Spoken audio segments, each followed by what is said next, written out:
Welcome back to the Fennell Show. This is part 2 to the inner wound, inner childhood wound or trauma or something like that. I forgot the title. Just read the title, whatever we put on here. No, so in the first one, we had talked about actual childhood traumas, like, and what was like your first trauma and stuff like that, you know, how you dealing with it or how you got over it, whatever.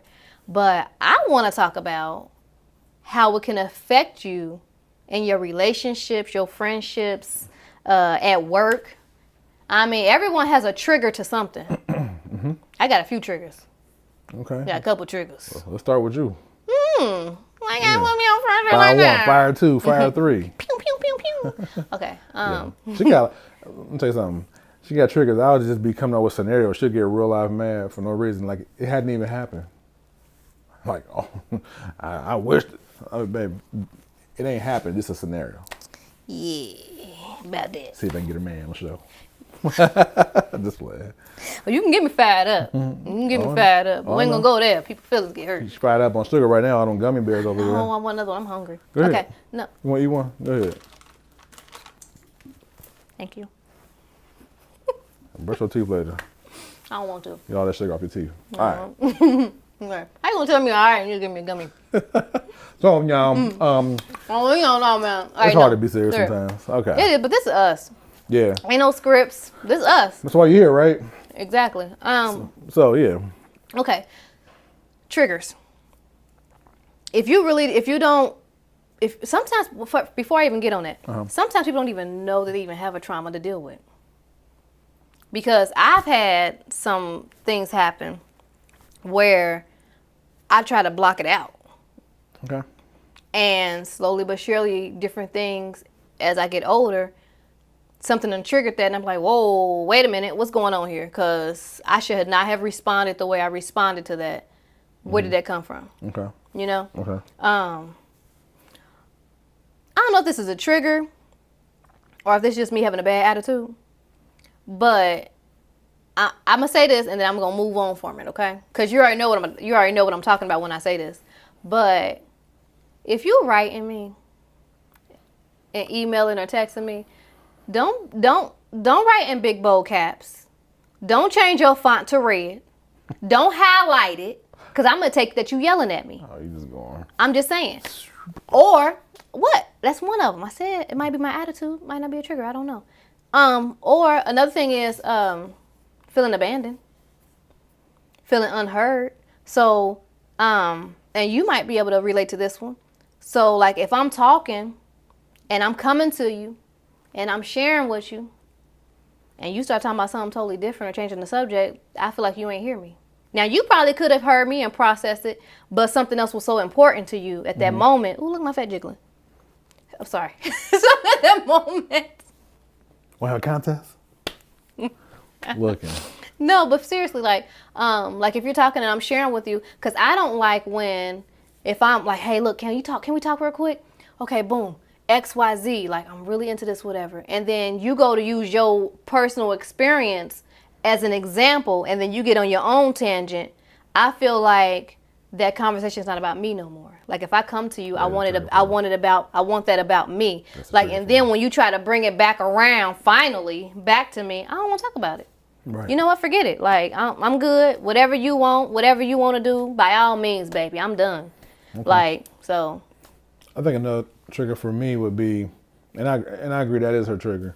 For me, it would be, you don't text me for like a whole 24 hours, and you continue with the whole conversation like we still talking. Oh, he can't stand that. Like no good morning, good afternoon, my bad. It's just talking like it's normal. So I mean, seriously.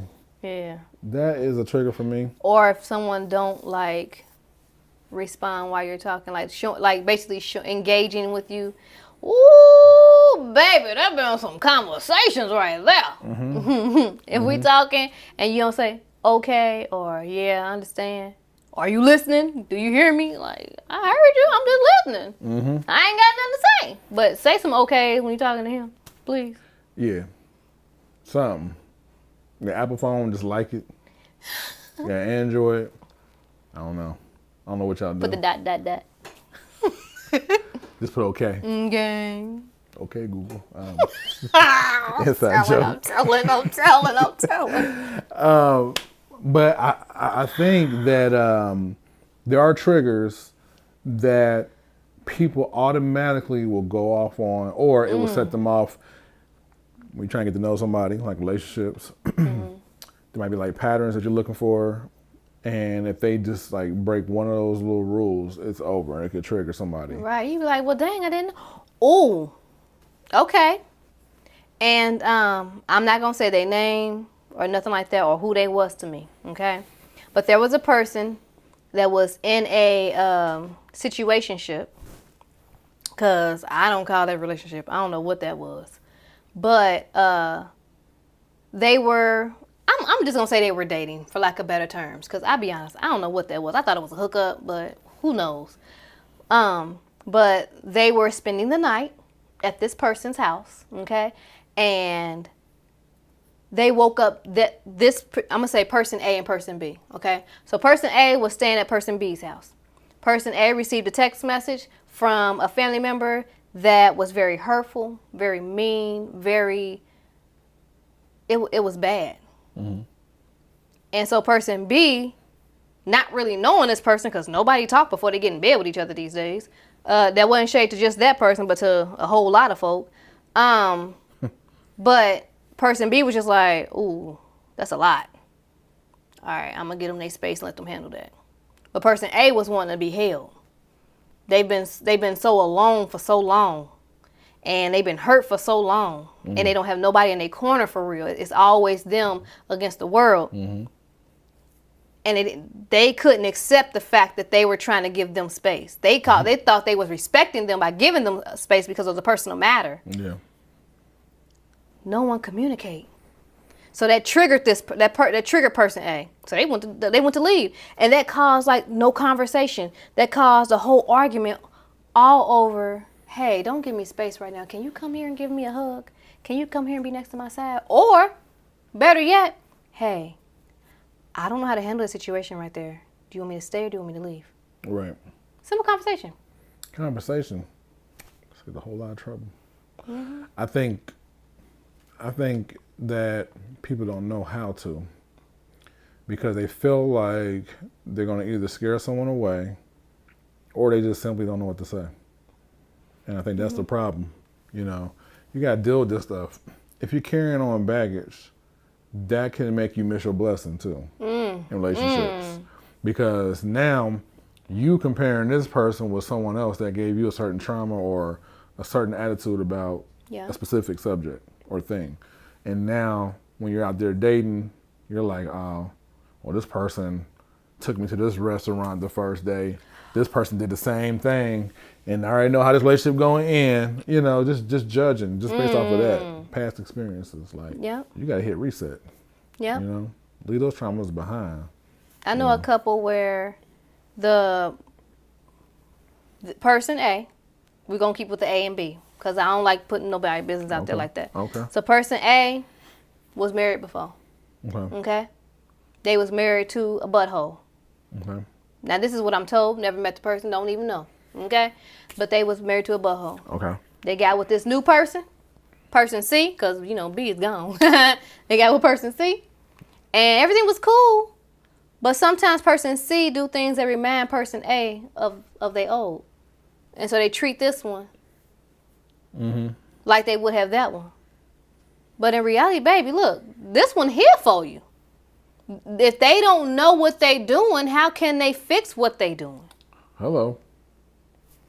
And that was actually a conversation with us once before, years ago. We done been together for a minute now, a nice little minute, because friends first, then dated to get to know each other, and even after we got engaged, we made sure that's what we wanted.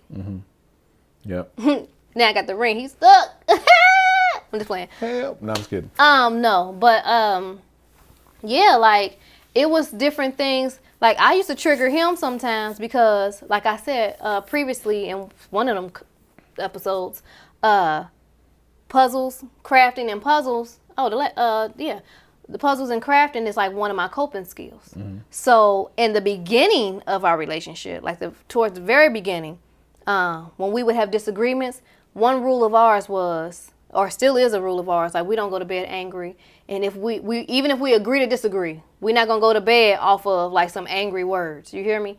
So when we would have our discussions, because we do a thing called couple night where, no technology, we just going to lash it out. Like even if a week ago or 2 weeks ago, we said we're going to agree to disagree or whatever. Sometimes, let's be honest, ladies, sometimes it still be bothering us. We still be angry and upset with it. And it shows. So what we do is like a couple night where we can bring up old stuff without it bringing that negative energy to the table. Mm-hmm. And we can discuss why it's still bothering us. Yeah, we agree that XYZ is happening, but if it's still bothering us, we can get down to why it's bothering us. But anyway, back to the situation at hand. When we had our disagreements and we would talk, I would be doing a puzzle. And he's expressing himself, but I'm doing a puzzle. I would kick it. No, you didn't.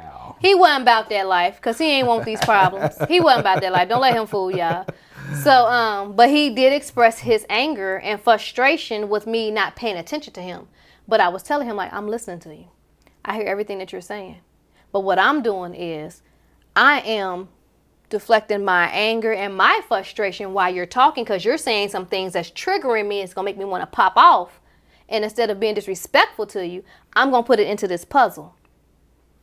Hold on. You going to say like you going to check me? I'm just saying. It's going to pop off.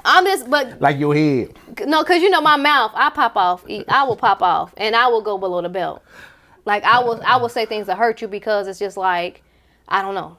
That's another conversation. But anyway. Hey, I'm glad we filming this. But no, I would do a puzzle and that would frustrate him, but I had to explain.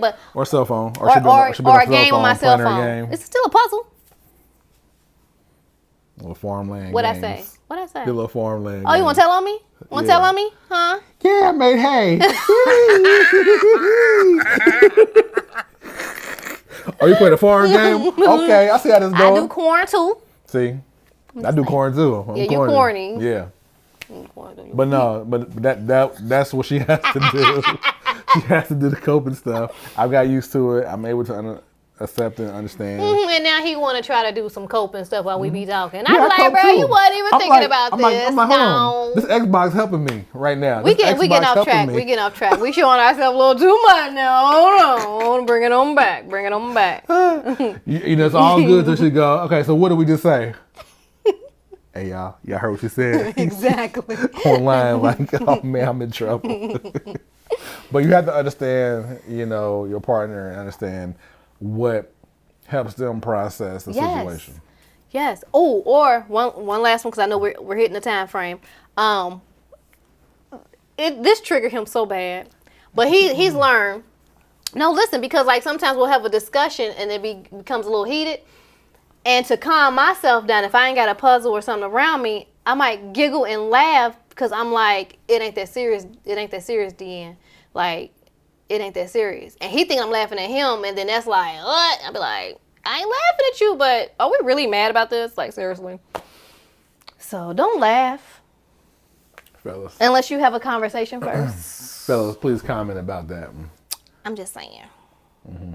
Say something nice. I would love to hear how some of the women and the fellas, how they cope with things and what their partner feels like or what people in the past felt like. Did they accept your coping skill or did they not? Yeah. And y'all triggers. I want to know some triggers. Yeah. Because I like drama. That ain't me. Yeah. You like her reality shows? Not all of them. They getting a little ratchet. I like ratchetness, but they getting a little whack with it. Like. Uh-oh.